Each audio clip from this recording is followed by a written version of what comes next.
Hello দর্শক বন্ধুরা, কেমন আছেন আপনারা সবাই? আশা করছি বেশ ভালো আছেন। কেন থেমে আছে শাকিবের বরবাদের শুটিং? ঢাকায় কিং শাকিব খানের নতুন ছবি বরবাদের শুটিং শুরু হয় গত 20 অক্টোবর। খুব দ্রুত এগিয়ে যাচ্ছিল এর কাজ। প্রায় 70% শুটিং শেষ হয়ে এখন থেমে আছে সিনেমাটির শুটিং। জানা যায়, শুটিং এর সময় আঘাত পেয়ে আহত হয়েছেন শাকিব খান। সিনেমাটি নিয়ে সামাজিক যোগাযোগ মাধ্যমে গুঞ্জন ওঠে ওপার বাংলার অভিনেত্রী ইথিকা পাল শিডিউল ফাঁসিয়েছেন, আর এই কারণে নাকি আটকে আছে বরবাদের শুটিং। কিন্তু এ দাবির সঙ্গে কোনো মিল পাওয়া গেল না ছবির পরিচালক মেহেদী হাসান হৃদয়ের কথা।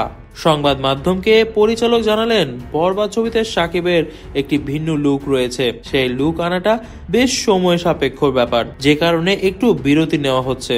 মেহেদী হাসান বলেন, শাকিব ভাইয়ের একটি গুরুত্বপূর্ণ লুক আছে সিনেমাটিতে। এই লুক আনতে তার শারীরিক পরিবর্তন আনতে হচ্ছে, কিন্তু ন্যাচারালি লুক চাই বলে প্রস্থেটিক্সে যেতে চাই না আমরা। শাকিব ভাইও চাচ্ছেন তার এই লুকটি ন্যাচারালি আসুক, এটা সময় সাপেক্ষ ব্যাপার। ইথিকা পাল শিডিউল ফাঁসিয়েছেন এই গুঞ্জনকে ভিত্তিহীন বলেও দাবি করেছেন পরিচালক। সিনেমাটিতে যারা রয়েছেন তারা বেশ খুশি বলেও জানিয়েছেন মেহেদী। এর আগে বলিউডের বিখ্যাত পরিচালক প্রযোজক মহেশ ভাটকে দেখা গিয়েছে বরবাদ সিনেমার শুটিং সেটে। গত 24 অক্টোবর মুম্বাইয়ের একটি স্টুডিওতে শুটিং চলাকালে মহেশ ভাট উপস্থিত হয়েছিলেন। এ সময় বরবাদ সিনেমার পরিচালক মেহেদী হাসান হৃদয়ের সঙ্গে দেখা হয় মহেশ ভাটের।